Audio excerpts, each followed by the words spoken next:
This is a banking crisis, and this is bad. It's so bad that Thomas Massie, a representative in the U.S. House of Congress, tweeted, "Just got off a Zoom meeting with the Fed, Treasury, FDIC, House, and Senate." A Democrat senator essentially asked whether there was a program in place to censor information on social media that could lead to a run on the banks. Wow. And someone tweeted back, "I'm as anti-censorship as it gets, but spreading unfounded rumors to promote a run on a bank is one of the very few instances where the yelling fire in a crowded theater analogy actually does apply." To which Representative Thomas Massie replied, "What about yelling fire in a theater that's on fire? Yikes." It's so bad that this past Sunday, the Federal Reserve got out of bed to bail out Silicon Valley Bank. The last time the Federal Reserve got out of bed on a Sunday to do anything was during the pandemic in March 2020, when they U-turned and cut interest rates by 2% on a Sunday. It's so bad that first thing Monday morning, the very next day, President Joe Biden got out of bed to address the nation to deliver a speech that lasted from 9 a.m. to 9:05 a.m. Biden's 5-minute "everything is fine" narrative is completely false. His claims that no losses will be borne by the taxpayers in the Silicon Valley Bank bailout is also completely false. Increasing fees across the banking system creates a loss for taxpayers because those fees will be passed through the banks to its customers, the taxpayers, and the Treasury Exchange Stabilization Fund that backstops the BTFP bailout facility that the Federal Reserve is using to bail out Silicon Valley Bank is funded by taxpayers. The government is raising Silicon Valley Bank's employees' wages by 50% for the next 45 days to help wind down the bank. And who's paying for that? Absolutely the taxpayers. The money printers are firing up again, further diluting and devaluing the US dollar via inflation, which is legalized theft that violates the property rights of who? Absolutely the taxpayers. So this is absolutely another taxpayer bailout, and the government does not want to use the word bailout because they don't want us to know it's a bailout to avoid pissing off voters before an election year. The US government is trying to censor facts and information from US citizens, and they are outright lying to US citizens. Meanwhile, at the market open on Monday, the largest stock sector halting in history occurred as multiple US regional banks were frozen from stock trading. Why is it so? Was this all by design? Well, the Federal Reserve, the United States government, and regulators seem to be on a mission to centralize the national banking system as much as possible by destroying small and mid-sized regional banks to force everyone to use their upcoming central bank digital currency, or CBDC. Hello, I'm Crypto Casey, and in this video we are going to explore what the US Central Bank is potentially trying to orchestrate to execute one of the most heinous power grabs in US history. Let's hit it. Please check out our sponsors, CoinLedger, NordVPN, and Ledger. Start getting your crypto taxes sorted out with CoinLedger's cryptocurrency and NFT tax software. That will save you time and maximize your refund. Secure your data privacy and access to important financial and cryptocurrency accounts from hackers and trackers by using virtual private network services provided by NordVPN, which we can redeem a special discount with the links below. And make sure you are taking complete control and ownership of all your digital assets and cryptocurrencies by using secure cold storage hardware wallets like Ledger devices. So make sure to scroll down and use the links below to access the correct and official sites, as well as redeem any special offers they have for us. Sweet.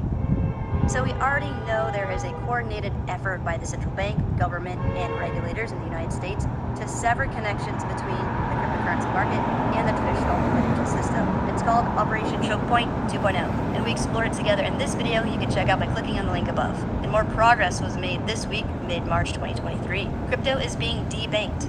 What it means for Bitcoin and the industry. The closure of Signature Bank by regulators on Sunday effectively shut off one of the last easy options for crypto firms to stay connected to the traditional finance system. It closely followed the collapse of crypto-friendly Silvergate Capital and Silicon Valley Bank, which catered to startups including digital asset firms. So the top 3 largest crypto banks in the US are now gone, which means no major on-ramps for fiat to the crypto industry remain in the US. Lame. But is their ultimate goal much more sinister than stifling crypto and involve bringing the traditional financial system as we know it to an end, to usher in a new Orwellian system where they have complete control over every single transaction that happens in the US and all of the money at large as possible? And why would they do it? Power and greed. See, a central bank, in a nutshell, is a perpetual profit-generating machine that never sustains any losses. But that's not enough for them anymore. They don't want us to have the ability to transact with cash or have greater access to financial assets and services via small and mid-sized banks. that are more customer-centric and inclusive. They don't want us transacting on neutral financial infrastructure that no one person, corporation, government entity, or any central authority controls, like Bitcoin. What they want is for us to use money that they control and that they can program to function however they want. How could they achieve this goal? By continuing to increase interest rates to create massive systemic bank failures, to cause panic and instill fear in people, all so they can pretend to swoop in and save the day. Let's break down this idea together. Here's the deal. When we deposit our money into banks, we are unknowingly giving an unsecured loan to a heavily leveraged borrower, banks, because they don't keep our cash there. They loan it out to other people or businesses, and they invest it in other assets. The most common asset being long-term U.S. Treasury bonds, which a lot of banks invested in a few years back when interest rates were zero and yield was around 1.5% profit for them. Now, with interest rates increasing aggressively at frequencies the market hasn't experienced in several decades, all of the bank's U.S. Treasury bonds are currently worth a lot less than when they originally invested. So they are sitting on massive losses. So when a lot of depositors need to withdraw a lot of money, they are forced to sell their assets at a loss. And if a large amount of withdrawals happen all at once, like what we saw with Silicon Valley Bank, they go insolvent and collapse. Bank runs are starting. Trust in banks, small and large, is deteriorating, and it will accelerate quickly due to this digital age we live in with instantaneous communication of news and events. That's why Silicon Valley Bank, one of the US's top 20 largest banks, collapsed in a mere 48 hours. And consider over the past year or so, the Federal Reserve has been preparing to launch its central bank digital currency and their FedNow payment system around May or June of 2023. Is it just a coincidence? Or are they trying to time it perfectly so it will be an easy pitch to the masses to drive faster adoption? Because as people start losing trust in keeping their money in bank accounts, the more ideal an account between them and the Federal Reserve directly sounds. And it will allow them to make near-instant transactions very cheaply with their central bank digital currency. And if the Federal Reserve and the US government are successful in forcing us all to use only their FedNow central bank digital currency to transact in our country, we will no longer have hardly any control over our US dollars and effectively have no privacy. Because they will have the ability to restrict your access to your money, to freeze all of your accounts if you speak out against or rival their agendas. You will have zero privacy with how you choose to spend your money. They can impose geographic spending limits. Before your paycheck hits your account, they can take out your parking tickets, child support, student loans, alimony, and any government fines, leaving you with whatever's left over, which could be nothing. Our lives, liberties, and property are in jeopardy, and we all need to do our part to spread awareness by sharing videos like this and having discussions about the topics we cover in this video, as it may be our only opportunity to build a better future for ourselves. So if you would like to learn more about the implications of the Federal Reserve successfully enforcing the use of their CBDC or central bank digital currency, check out this video by clicking on the link above. Cool. Next, let's discuss why the survival of small and medium-sized local and regional banks are so important for us and why the Federal Reserve and big banks want to buy them up, consolidate, and further centralize the U.S. financial system. Smaller banks are crucial because they offer individuals like us several benefits over big central banks, like lower fees that help us save money over time, personalized services that help us find the best solutions for our financial needs, flexible loan decision-making processes that help us get access to capital we otherwise wouldn't qualify for with bigger banks, quicker loan application processing, more competitive interest rates, less bureaucracy, better understanding of our local markets, and better support for our local economy. Also, smaller banks actually help the economy at large grow by giving small local businesses capital in a way that does not create inflation. Because these types of loans create jobs, foster innovation. As technology gets better, things become cheaper over time. And it generally gives us everything we want in society without all the negatives. Here's how it works. When smaller local banks provide credit to people and businesses only for productive purposes, like lending to small businesses for business investments, implementation of new technologies, expanding the business, hiring new employees, and overall increase of productivity, it stimulates healthy growth of the local communities. And when done across the country, it stimulates healthy growth of the entire U.S. economy and more of a capitalistic economy overall. When a country just has one central bank and maybe a few big banks, it makes it difficult for the country to thrive and flourish because a vast majority of people and businesses have significantly less access to capital, which has an extremely negative effect on the economy and GDP. And lack of local knowledge about a community coupled with higher rates, generalized versus personalized services, rigid loan decision-making standards, lengthy loan application processes, more bureaucracy, and virtually no incentive to support individuals and their local communities would further destroy the already deteriorating United States society, all for the benefit of a few greedy, powerful central bankers, bureaucrats, and big businesses that want complete control over every citizen and every dollar we earn by trading our precious time and energy working, trying to actually create value in the world. Central banks tend to distribute money unequally throughout the economy by giving it first to their corporate cronies and politicians, which is a key driver of injustices in our society, because it gives them an advantage to invest in assets before they rise in price through arbitrage opportunities. This creates asset bubbles and does not drive innovation or help the economy grow. The unequal distribution of money in our current fiat systems benefits those closest to the government and harms those farthest from the government, in a phenomenon known as the Kantian effect. And if you would like to learn more about how central banks and governments keep us poor on purpose, check out this video guide by clicking on the link above. Another major reason why the United States society is failing is due to a legal concept called corporate personhood, where corporations are granted more rights than humans. And with these advantages, they are able to buy politicians, to buy favorable regulatory environments in order to buy our attention via controlling the media, to ultimately keep us poor via materialism and consumerism. To learn more about corporate personhood and its effect on our economy, check out this video by clicking on the link above. Nice. So does the Federal Reserve and government at large have a secret plan they are executing in order to successfully roll out a central bank digital currency to effectively enslave us all? It's possible. And if they choose to continue increasing interest rates, it will result in more bank failures, bigger banks buying out smaller ones, mass consolidation and centralization of the U.S. banking system, obstructing access to capital for the vast majority of people and businesses around the country, all to execute one of the most heinous power grabs in U.S. history. Either way, more bank failures are likely to come. And something extremely important to keep in mind is that hackers and scammers love to exploit events like the collapse of Silvergate, Silicon Valley Bank, and more by sending out emails, texts, and all kinds of messages pretending that your accounts or similar have been compromised. They try to get you to send them information about yourself, your usernames, passwords, two-factor authentication, wallet seed phrases, private keys, etc. Or sometimes they say you owe fees or need to send them money or crypto to retrieve your funds or protect your funds or similar. They also set up fake websites to look the same as your bank,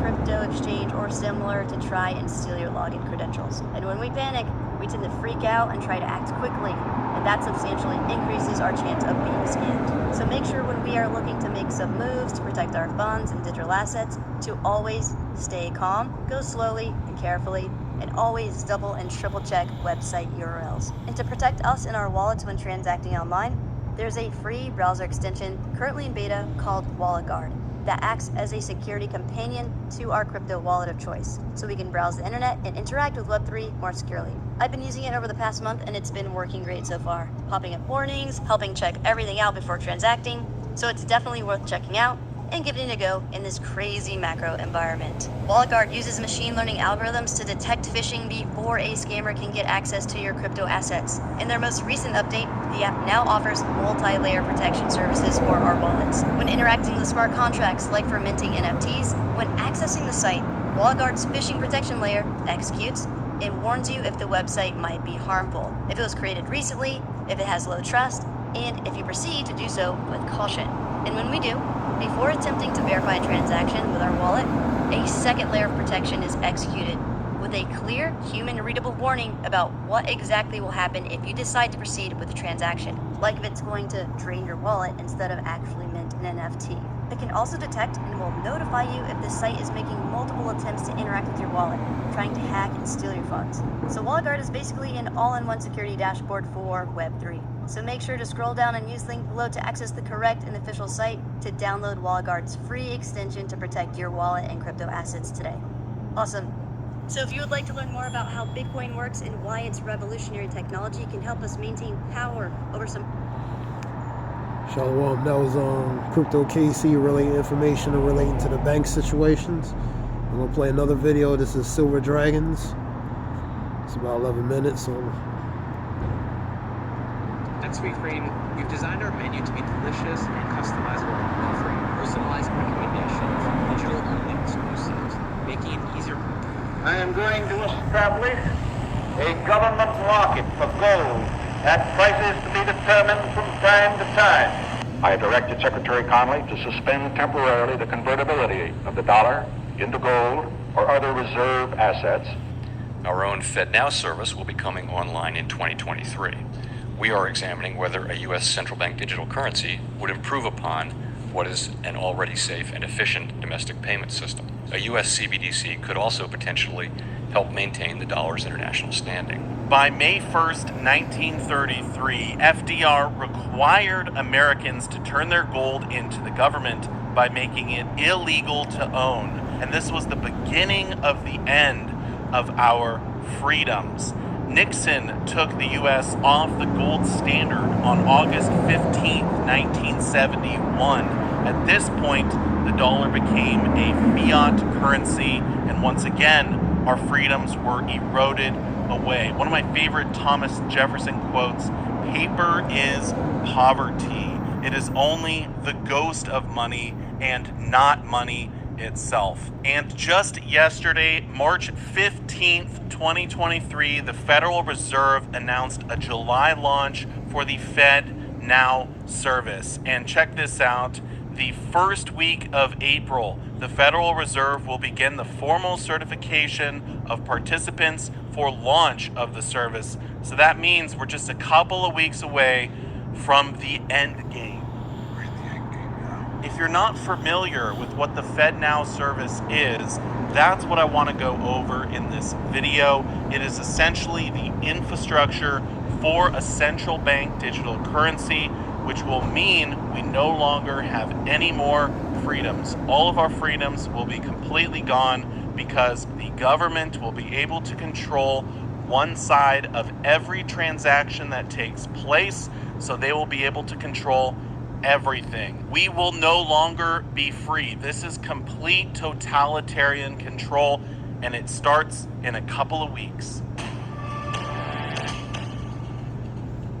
Thank you so much for watching my video. I do sincerely appreciate it. We're going to start here with the federalreserve.gov press release. This came out just yesterday, so it is breaking news. However, the FedNow service has been talked about for a number of months, and we've not known until now when they were actually going to be launching this program. But essentially, this is going to be a way for people to bank directly with the Fed, as the name implies, FedNow service, and be able to send and receive money instantly. So what I actually want to do is scroll down to the About the FedNow service, and we're going to read this paragraph here.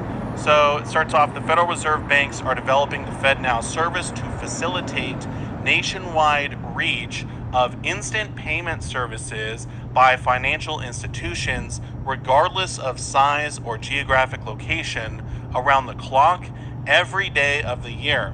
Through financial institutions participating in the FedNow service, businesses and individuals will be able to send and receive instant payments at any time of day, and recipients will have full access to funds immediately, giving them greater flexibility to manage their money and make time-sensitive payments. Access will be provided through the Federal Reserve's Fed Line network, which serves more than 10,000 financial institutions directly or through their agents. For more information, visit fednowexplorer.org. So basically, this is going to be a new bank account that people can sign up for. I kind of like to think of it as the PayPal that the government is sponsoring, right? And this in itself is not a central bank digital currency. However, for a central bank digital currency to work, something like this is going to need to be in place. So this is the infrastructure for a CBDC. So they're building the railroad tracks. Once those are in place, then they can run the train on the tracks. So the CBDC will be the train. The FedNow service is what the train will run on. Now, the Federal Reserve is not just going to come out and say, look, your freedom is gone. We're here, we're taking over, you had a good run, but now we are in control. They're not going to say that. They're going to do this in layers, right? And this is the first layer. It's the first step for them being able to take over and get complete control. So with this being launched in just a few weeks, with them starting to sign people on, this is where they get all of the control. This is where they eventually phase out cash, and they're going to force everyone to sign up for this service. So when it launches, I'm not going to sign up for it. You're probably not going to sign up for it. Most people are not going to want to participate in this pilot program. Most people are going to see through what they're trying to do. However, some people will sign up for it. They're not going to understand because the Fed has come out and said, look, this is not dangerous. This is so that you can send money faster. They're trying to paint it in a good light, but we know what they're really doing. There's obviously something nefarious here. People will use this program, and eventually they can force everyone to use it. It's as simple as saying you cannot get your tax return unless you have a FedNow account. You can't get your Social Security checks. They're going to force all government officials to be paid through the FedNow service, all of the military to be paid through the FedNow service. So they're going to do it in steps, but eventually they can force everyone to sign up for this. And then it's basically over at that point. Now we're all banking with the Fed. I want to briefly cover some more news that dropped yesterday regarding FedNow, and that is Tacit to facilitate FedNow payments, or we can just call it what it is here.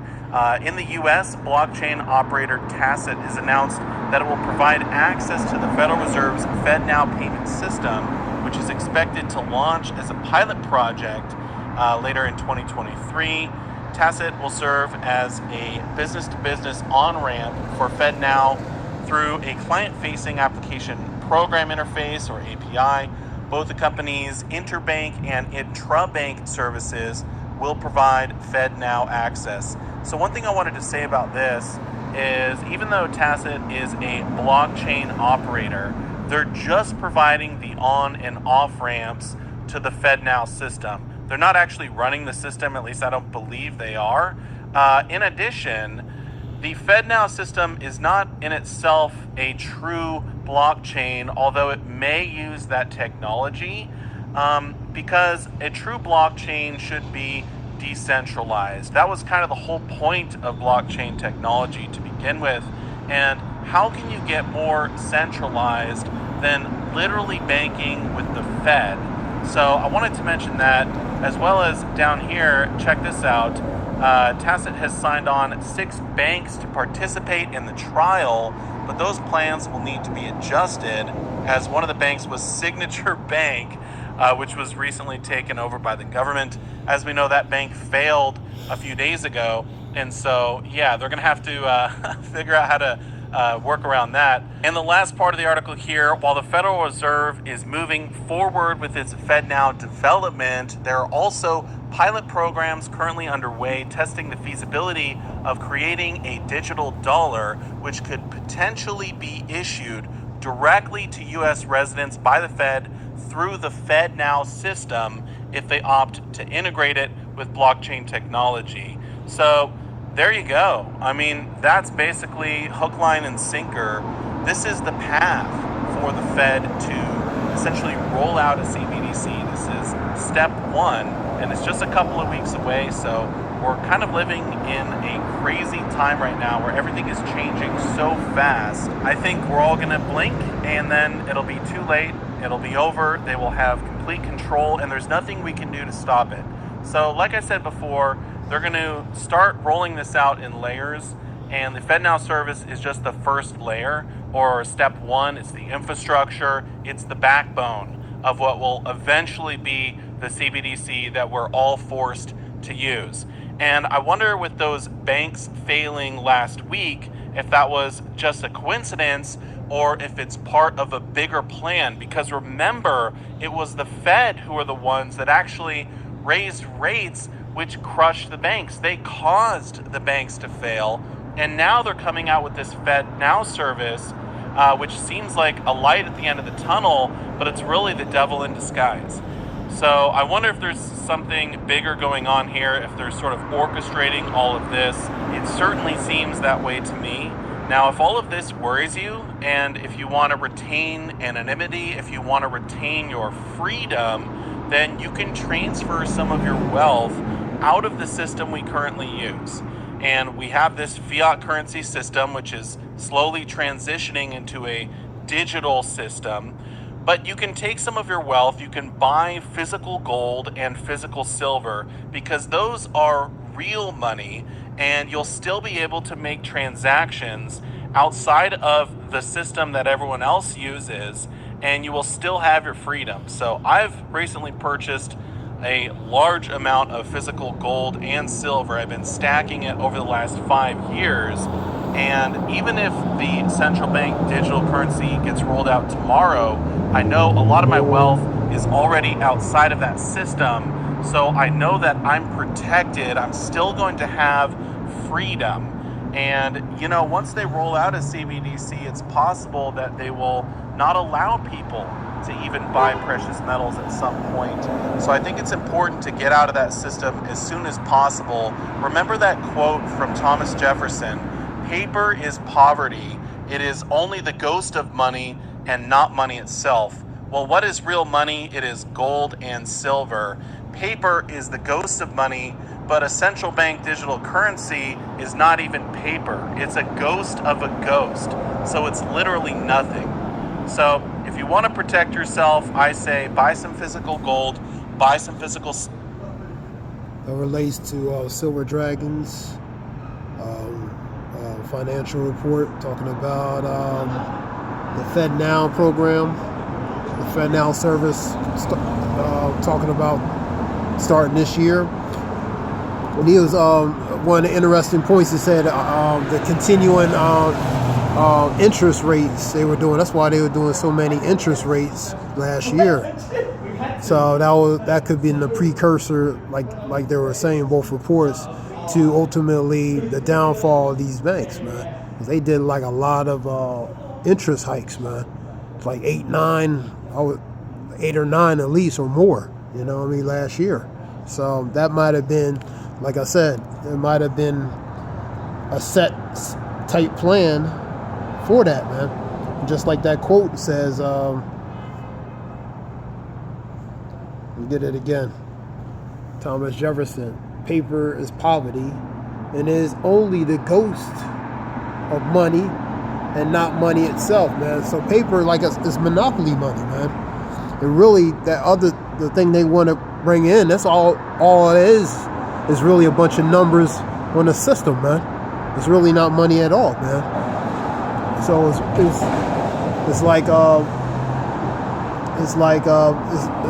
there, but it's not there. So that was a report. Shalak, they were both kind of long. Let's continue on. I'm going to go to another one. This one relates to, I want to get a Operation Choke Point. I want to get that word.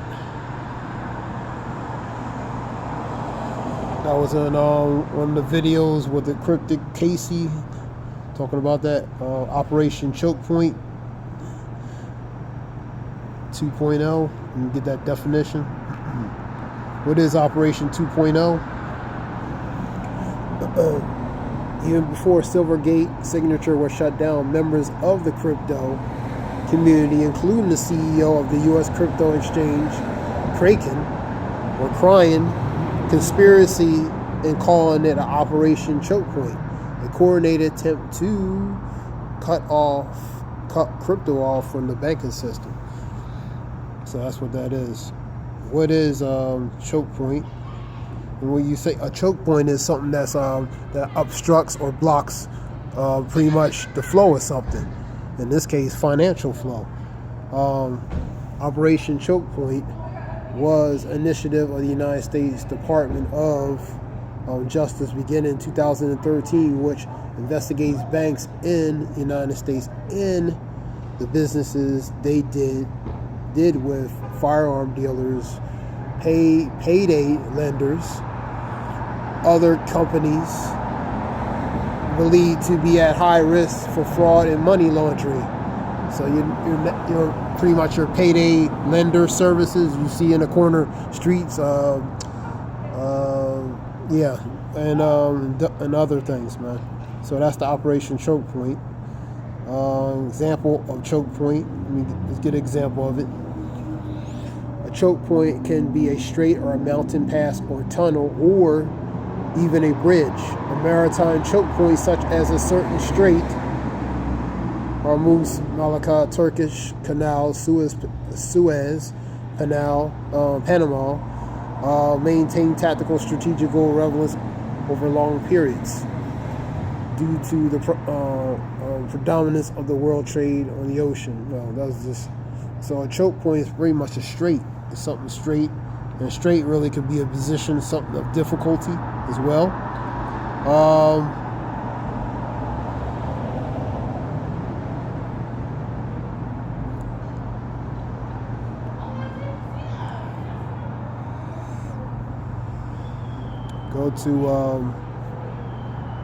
I want to go to this other video. They're talking about UBS, which is the Union Bank of Switzerland, and pretty much bailing out on Credit Suisse. Get that video there. It's the Deutsche report. Get this one. This is recent. So in a matter of speaking, relating to Switzerland's biggest bank, UBS. matter of speaking, this could have been all planned out in a matter of speaking. You know, high interest, increase in the interest rates, create problematic problems for the banks. You know what I mean? Trickle down effect, man. Let's go to this one, UBS. Let me get this one.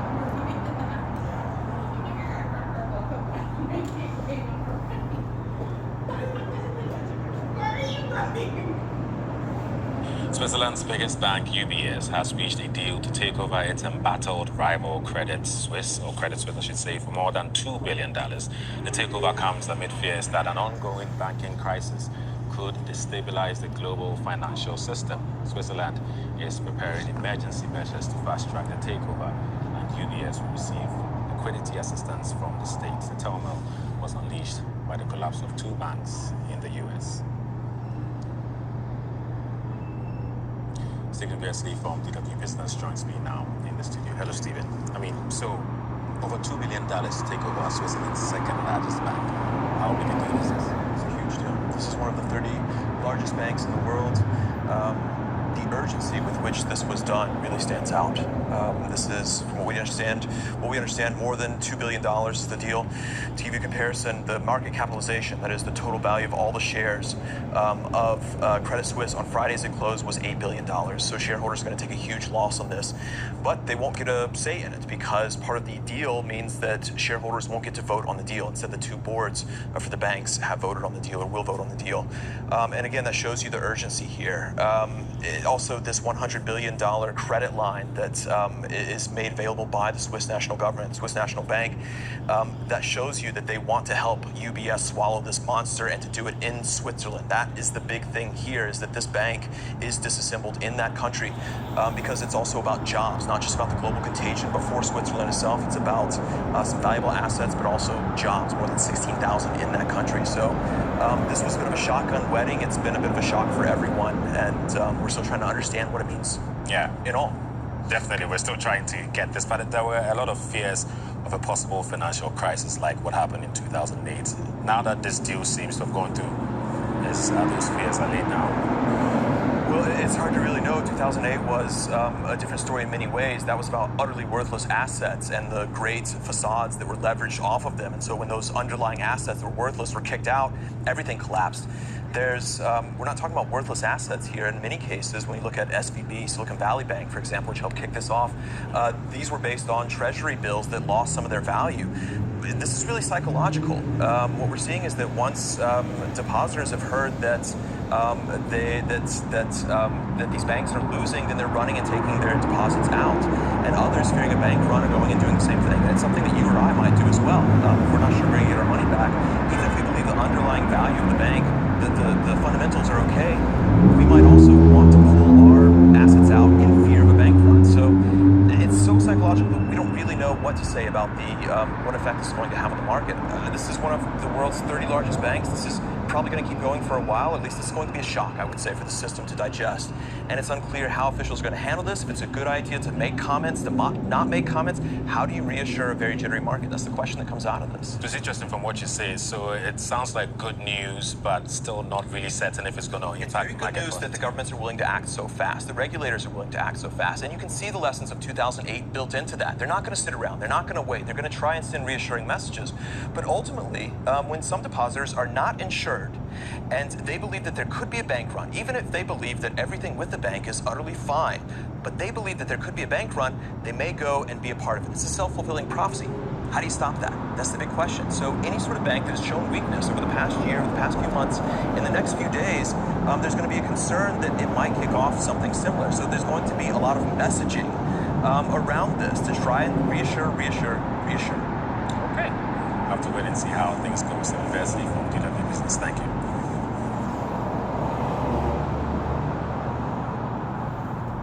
That was relating to Deutsche Report talking about Union Bank of Switzerland reaches a deal to take over its embattled rival Credit Suisse for more than $2 billion. Takeover comes in amidst fears that ongoing banking crisis could destabilize the global financial system. Switzerland is preparing emergency measures to fast-track the takeover, and the UBS will receive liquidity assistance from the state.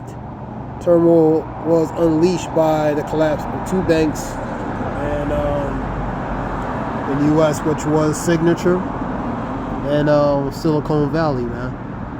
Then you had One Republic, and you had what's the other one?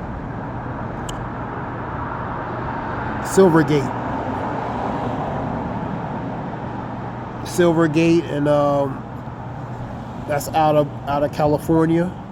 Let's say, and Silicon Valley's out of Santa Clara, California. Both are out of California, and then you have the other bank that's out. The Signature is New York based. So.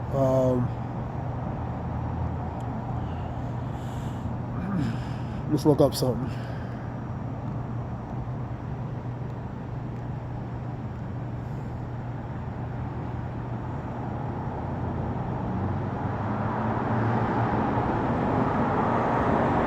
There's some more reports. $3 billion for that.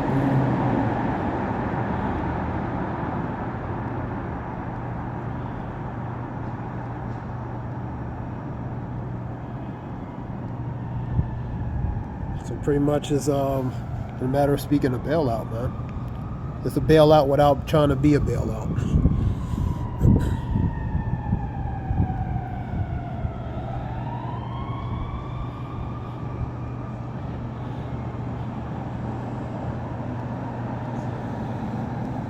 Let me look up.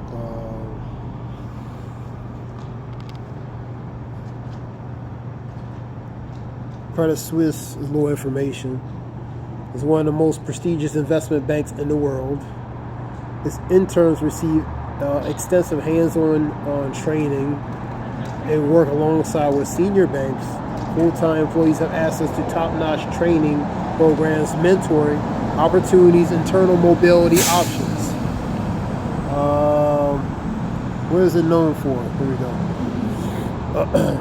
The firm has a significant trading desk around the world, caters to the rich and wealthy through its wealth management business, and is a major advisor for global companies, mergers, and acquisitions. Notably, Credit Suisse did not need government assistance in 2008 during the financial crisis, while UBS did, which is the Union Bank of Switzerland.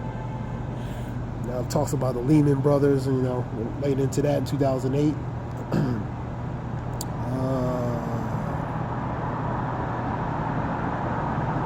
Information Credit Suisse, let me see.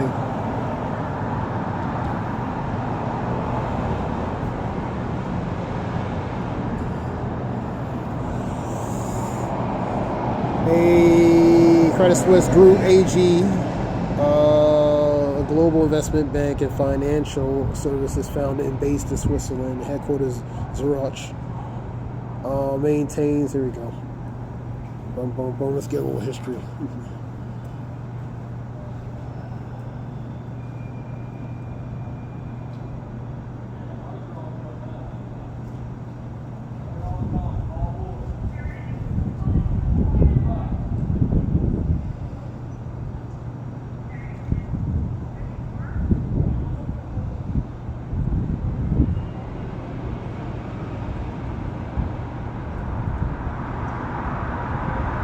So it has a lot of histories going back to the 18th, 17th century, man.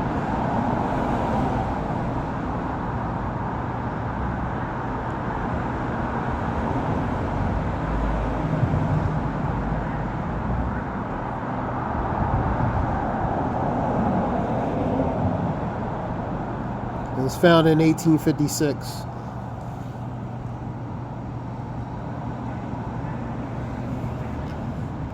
Okay. What we got?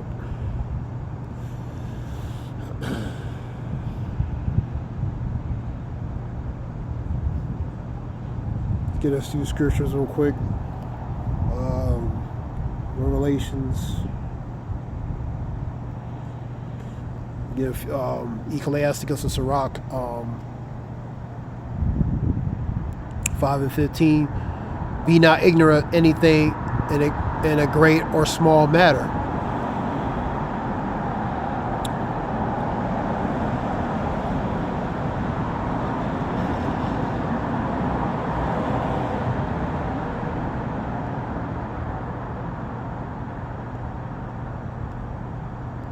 GNT. I'm going to get another one too. Something quick. Get that one. I'm going to get Luke 8 and 17.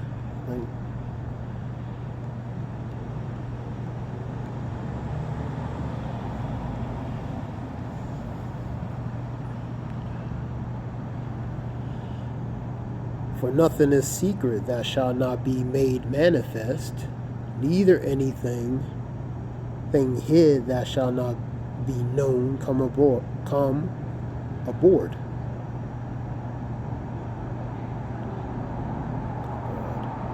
abroad. So anything secret or hid is going to be made manifest, is going to be made known, man. So what tries to hide eventually is going to be made manifest, man, to be exposed and be made known, man. Go to 12 and 2.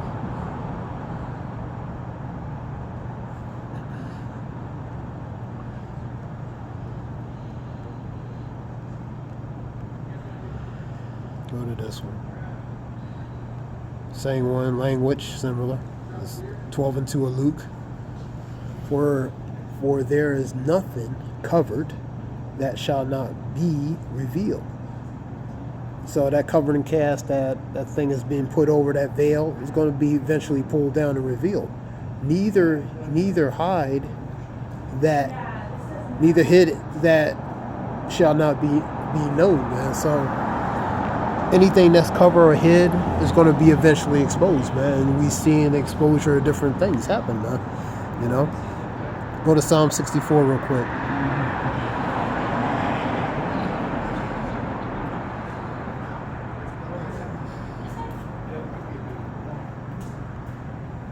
Get Psalm 64.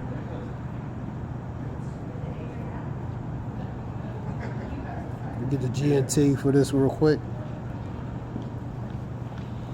GNT. It's GNT 8.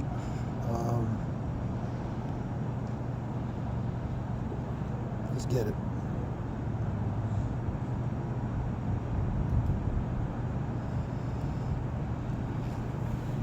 This is number 8. This is GNT. He will destroy them because of those words. All who see them will shake their heads. So their own words, they're gonna choke on it. You know, their own words they're gonna stumble and pretty much choke on their own words, and their words are gonna pretty much reveal them, man. Let's read that again. he will destroy them because of those words, man. So his own words is going to do damage to him, man. And all who see them will shake their heads. So they're going to shake their heads and say, what are these people talking about? You know? I'm going to get it from a regular version. That was a GNT. Get it from the regular version. 60, same thing. So they shall make their own tongues to fall upon themselves. So they're going to stumble over their own words, man. Whether they're trying to or not, their words are going to reveal them, expose them, man.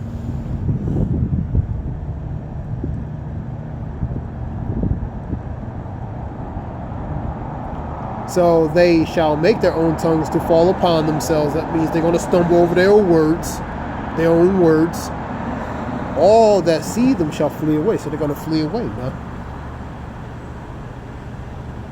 And really, they're not going to buy what's being said, man. A good example is this case here, man. Regarding this financial matters, man. People are not 100% buying it, man.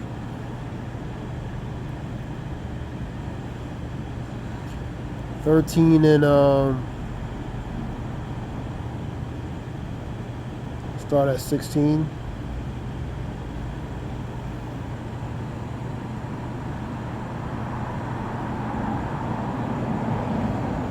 I'll start at 15. And the second beast was allowed to breathe life into the image of the first beast, so that beast could talk and put to death all those who would not worship it. So that power has been given to that from the first beast to the second beast to what exercise that authority, that draconic measure upon where to make the people comply, and ones who don't comply will be consequence. That's that simple. Number 16.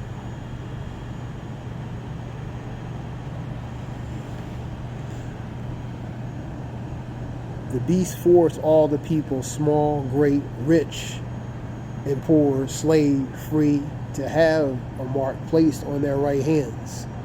So all denominations of people from all backgrounds, from rich, from poor, middle class, which is no such, either is rich and poor, homeless, incarcerated, from all denominations will be required to do certain things, man, according to this, man. If they don't, they're not going to be able to participate in normal societal daily routines, man. And the beast forced all the people, small, great, rich, and poor, and slave, free and bond, to have the mark placed on their right hands or their foreheads. So it's going to be something that's going to be either in their right hands or their foreheads. That's going to be an actual physical mark, man. No one could buy or sell without this mark. That is the beast's name or the number that it stands for the name. So you're not going to be able to do without this, man. You're not going to be able to buy, sell, trade, barter, or continue functionally normally in society without participating in certain things. This calls for the wisdom. Whoever is intelligent can figure out the meaning of the number of the beast, because of the number stands for the name or something is a number 666, man. Now 666. That's the Kaze stigma, man. The Kaze stigma, the barcode, man. You see on a product code, you see when you go purchase something, scan something, it identifies what's on that particular product. In this case, the human product code will be the individual, man. And through a certain thing, scanning off a certain thing, they're going to be able to identify pretty much certain, everything about that particular product, from their medical, their personal, medical, financial history, etc., man. I believe it's Kaze stigma. All right, let's go. So that was just a few relating to that.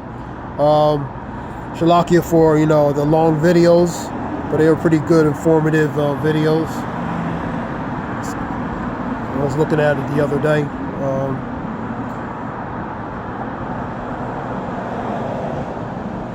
Get one more. Revelations and for taking this, for taking relating to this is a consequence. GNT. Let's go to 14 Revelations.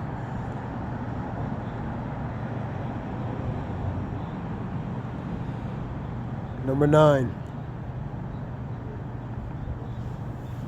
The third angel followed the first two, saying in a loud voice, those who worship the beast and his image receive the mark of their foreheads on their hands, will themselves drink God's wine, man.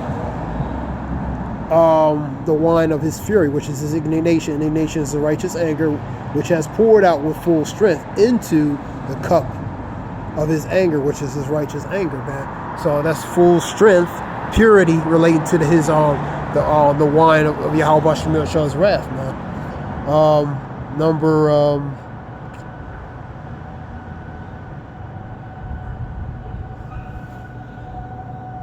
And all who do this will be tormented in fire and sulfur for the holy angels and the Lamb. That pretty much being burnt on earth, on that altar on earth, man.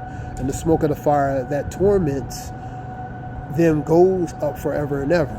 And there is no relief day or night for those who worship the beast in his image, for anyone who has the mark in his name. So they're going to burn forever and ever, man. That's what that is, man. That's the consequence for taking that.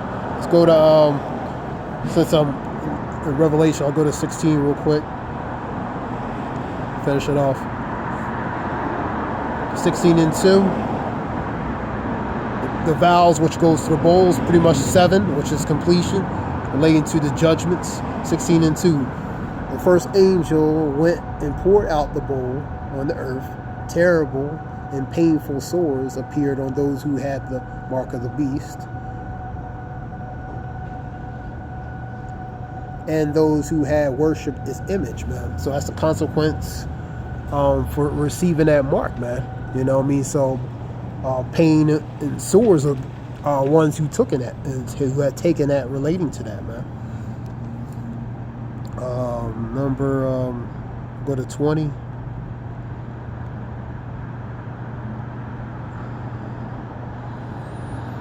A lot of people don't believe this, man. A lot of people don't believe relating to Revelations 13. They think it's fairy tale, man. They laugh at this, man. A lot of people actually laugh at this. They think it's it's far-fetched, man.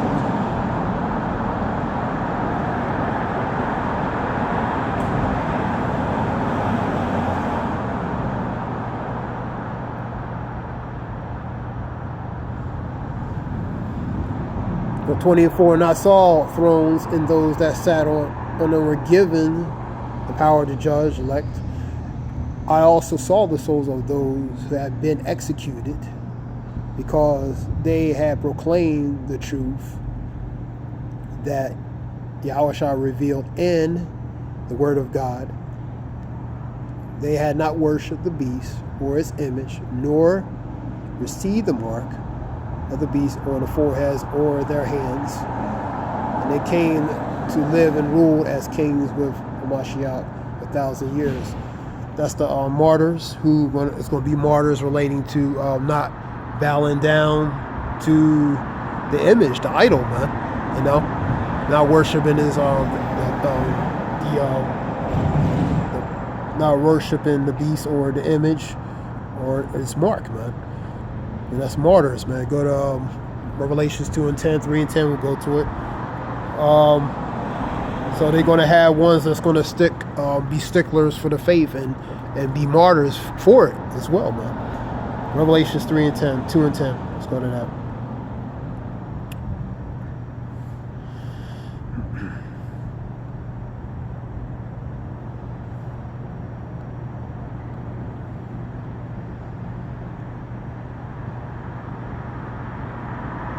Revelation. I'm going to get the GNT and see what that says.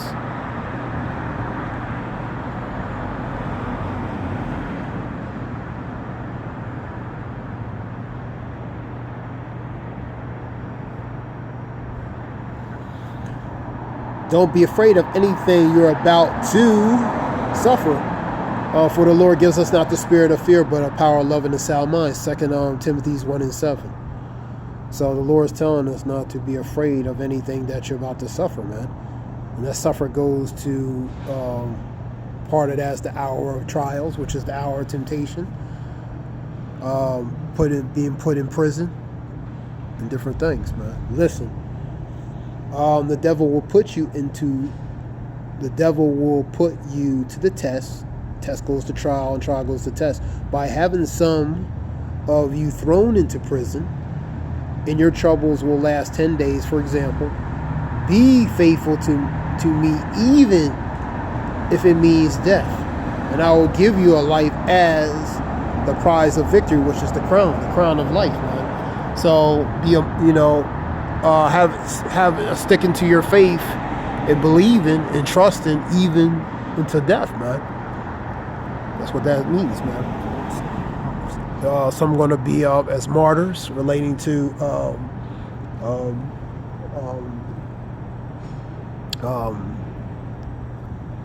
the guillotine. So, and others going to be going through all different trials, hours of temptation, man, which goes to the hours of trials, man. According to Scripture, man. Some going to be put in prison. Some going to be put in different situations. And that's part of that our trials or our temptation, man. Go to 3 and 10. Let's go to that.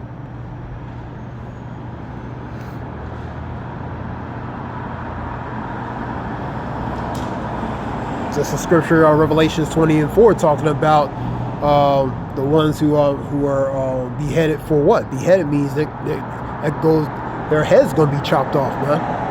So that means a certain device is going to be used to implement that, man. So the scripture is telling you that, man. Revelations 3 and 10. Because you have kept my command to endure. Endure goes to tolerate, suffer. Tolerate, endure, suffer. I will keep you safe from the time of trouble. And that goes to the hour of temptation, man, which is coming upon the world to test all the people on the earth. Test goes to try all the people. So it means all the people are going to be tried and tested. None are going to be exempt. That goes with rich, poor, small, great, free, and bond, man. That means all going to be tried and tested. It goes with the Revelations 1, where all people on the earth, the inhabitants, the wicked many, are going to be tested, man. None are going to be exempt.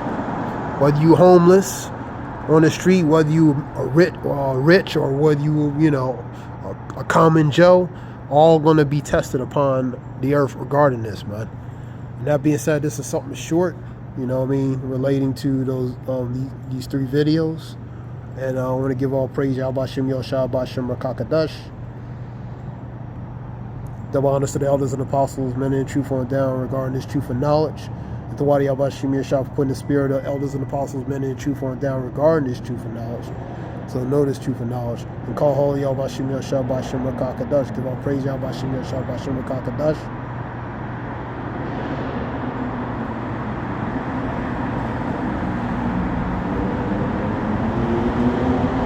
Get one more scripture.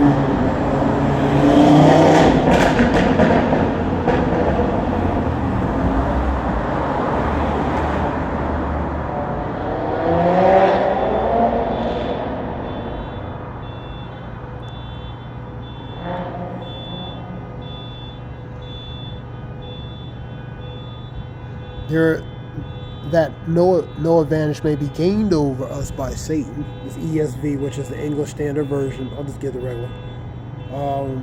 For we are not ignorant of his devices. Relates to his stratagems, schemes, ploys, and devices, man. Unless Satan should get an advantage of us, we are not ignorant of his devices, man. NIV. In order that Satan might not outwit us, for we are not unaware of his schemes, which goes to his devices. That's 2:11. NIV, ESV, and KJV. That being said, I want to give all praise to Yahweh Bashem Yoshua Bashem Rakakadash, the Zayah Wolf Shalom.